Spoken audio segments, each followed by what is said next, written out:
সকলকে আমার শুভেচ্ছা। আমি হুরে জান্নাত। আমরা অগ্রণী উচ্চ বিদ্যালয়ের ডক্টর মোহাম্মদ জাফর ইকবাল বিজ্ঞান ক্লাবের অষ্টম শ্রেণীর সদস্য। বিজ্ঞানে নয় ভয়, চর্চাই হবে জয়, এই স্লোগানকে সামনে রেখে সেবা কর্তৃক আয়োজিত বিজ্ঞান দেয়ালিকা প্রকাশ প্রতিযোগিতায় আমরা আমাদের দেয়ালিকাটি উপস্থাপন করছি। আমাদের দেয়ালিকার নাম ইনভেনশন অফ সায়েন্স।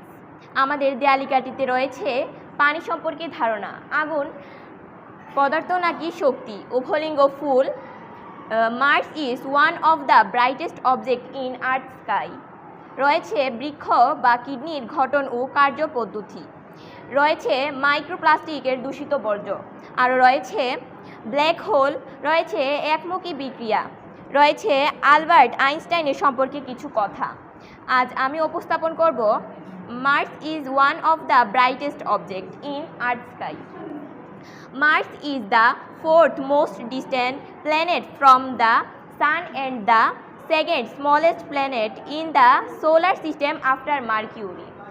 এ পর্যায়ে আমি উপস্থাপন করছি যার নামে আমাদের এই বিজ্ঞান ক্লাবটি, ডক্টর মোহাম্মদ জাফর ইকবালের সংক্ষিপ্ত জীবনী। 1952 সালে 23 ডিসেম্বর সিলেট পিতা ফয়জুর রহমান আয়শা আক্তারের কোল আলোকিত করে জন্মগ্রহণ করেন মোহাম্মদ জাফর ইকবাল। তিনি তার প্রথম বিজ্ঞান কল্পকাহিনী লেখেন 7 বছর বয়সে। জাফর ইকবাল 1968 সালে বগুড়া জেলা স্কুল থেকে এসএসসি এবং 1970 সালে ঢাকা কলেজ থেকে এইচএসসি পাশ করেন। তিনি ঢাকা বিশ্ববিদ্যালয়ে পদার্থ বিজ্ঞান বিভাগে ভর্তি হন। 1976 সালে স্নাতক পাশ করে তিনি যুক্তরাষ্ট্রের ওয়াশিংটন বিশ্ববিদ্যালয়ে পিএইচডি অর্জন করে যান।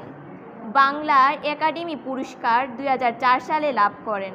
এছাড়াও তিনি আরও অন্যান্য পুরস্কার লাভ করেছেন। আমার নাম সামিয়া আক্তার। আমি এখন উপস্থাপন করব মাইক্রোপ্লাস্টিকের দূষিত বলব। প্লাস্টিকের অতি ক্ষুদ্র একটি অংশ হচ্ছে মাইক্রোপ্লাস্টিক। অতি ক্ষুদ্র মাইক্রোপ্লাস্টিক আমাদের চারপাশে ছড়িয়ে আছে, যা খালি চোখে দেখা যায় না। বর্তমান সভ্যতায় অধিকাংশই প্লাস্টিক নির্ভর হয়ে পড়েছে। আমাদের বিভিন্ন ধরনের খাবারের মাধ্যমে মাইক্রোপ্লাস্টিক আমাদের দেহে প্রবেশ করে। সমুদ্রে ভাসমান প্লাস্টিক বর্জ্য সূর্যের অতি বেগুনি রশ্মির সাহায্যে ভেঙে মাইক্রোপ্লাস্টিকে পরিণত হয়।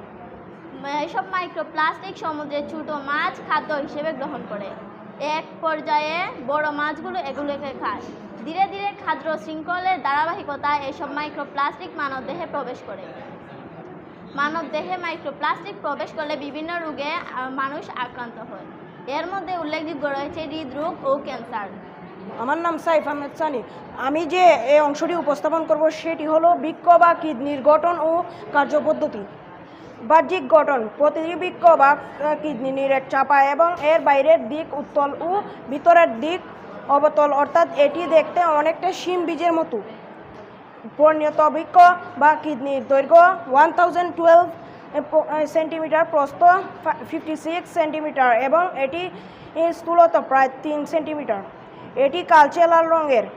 অন্তর্গত কিডনিকে লম্বচ্ছেদ করে হলে কর্টেক্স, মেডুলা এবং পেনভিস নামে 3টি অংশে সুস্পষ্টভাবে দেখা যায়। বাইরে অবস্থিত অপেক্ষাকৃত গাঢ় অঞ্চলটি কর্টেক্স। কর্টেক্সের নিচে রয়েছে হালকা লাল রঙের মেডুলা। মেডুলা মূলত 418টি পিরামিড আকৃতির অংশ নিয়ে গঠিত। এগুলোকে বলে রুনাল পিরামিড। নাদিয়া নূর তারিক। আমি উপস্থাপন করছি আগুন পদার্থ নাকি শক্তি। আমরা কি জানি আগুন পদার্থ নাকি শক্তি? আমি এটি এখন উপস্থাপন করব। আগুনের 2টি অংশ, একটি তার শেখা, অন্যটি সেই শেখা থেকে সৃষ্টি আলো ও তাপ। তাই আগুন পদার্থ না শক্তি সেটা এক কথায় বলা যাবে না। এর 2 অংশ 2 ভাবে উল্লেখ করতে হবে। আমরা জানি আগুনের শিখা বিভিন্ন গ্যাসের সম্বন্ধিত রূপ। রাসায়নিক বিক্রিয়া একটি নির্দিষ্ট পর্যায়ে নির্দিষ্ট তাপমাত্রায় আগুন জ্বলে ওঠে। এর শিখায় আছে অক্সিজেন, কার্বন ডাইঅক্সাইড, পানির বাষ্প প্রভৃতি। যেহেতু আগুন কিছু বস্তুর সম্বন্ধ হয়ে গঠিত, তাই সংখ্যা অনুযায়ী আগুনের শিখাকে বস্তু বলা যায়। কিন্তু এই শিখা থেকে যে আলো তাপ সৃষ্টি হয় সেটা বস্তু নয়, শক্তি। আমার নাম শীতল ভৌমিক। আমি আজকে এখানে উপস্থাপন করব ব্ল্যাক হোল। ব্ল্যাক হোল প্রকৃতির সবচেয়ে রহস্যময় বিষয় হলেও এটিকে বর্ণনা করা খুবই সহজ। এর ভর কত সেটি বলে দিলেই ব্ল্যাক হোলের পুরো বর্ণনা দেওয়া হয়ে যায়। ব্ল্যাক হোলে পরিণত হতে হলে একটা নক্ষত্রের আকার সূর্য থেকে কমপক্ষে দ্বিগুণ কিংবা 3 গুণের বেশি হতে হয়। ব্ল্যাক হোলকে মোটামুটি 2 ভাগে ভাগ করা যায়।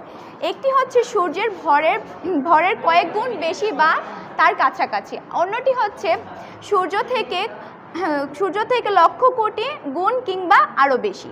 আমাদের গ্যালাক্সির কেন্দ্রের যে ব্ল্যাক হোলটি আছে সেটি সূর্যের ভর থেকে 40 গুণ বেশি। কালপুরুষ নক্ষত্র মণ্ডলীর ঝুলন্ত তরবারির 3টি নক্ষত্রের মাঝখানের নক্ষত্রটি একটি নেবুলা। সেখানে যে ব্ল্যাক হোলটি আছে তার ভর সূর্য থেকে 200 গুণ বেশি। সবাইকে ধন্যবাদ। আমার নাম তাইবা। আমি আজকে উপস্থাপন করব চম্বুকের মেরুর কাহিনী। উত্তর এবং দক্ষিণ মেরুগুলোকে চম্বুকের মেরু বলা হয়, কারণ প্রতিটি চম্বুকের প্রান্ত যেখানে তাদের আকর্ষণ করার ক্ষমতা বেশি, সেই প্রান্তই চম্বুকের মেরু। আমার নাম মোহাম্মদ নাহিদুল হাসান অন্তর। আমি উপস্থাপন করতে যাচ্ছি যে একটি বাণী। বিজ্ঞান হলো সংগঠিত জ্ঞান আর প্রত্যয় হলো সংগঠিত জীবন। ধন্যবাদ সবাইকে। আমি এ পর্যায়ে উপস্থাপন করছি 2টি বাণী। প্রথম, বিজ্ঞান উপলব্ধি ছাড়া কিছুই নয়, কিছু উপলব্ধি না করতে পারলে বিজ্ঞানের কোনো মূল্যই থাকে না। 2, বিজ্ঞানের মধ্যে সবচেয়ে বেশি ভালো বিষয় হলো এটি সত্য, এতে আপনি বিশ্বাস করেন বা না করেন। এ পর্যায়ে আমাদের দেয়ালিকাটি উপস্থাপন সম্পূর্ণ হলো। আমাদের দলের তরফ থেকে সকলকে ধন্যবাদ। খুদাহাফেজ।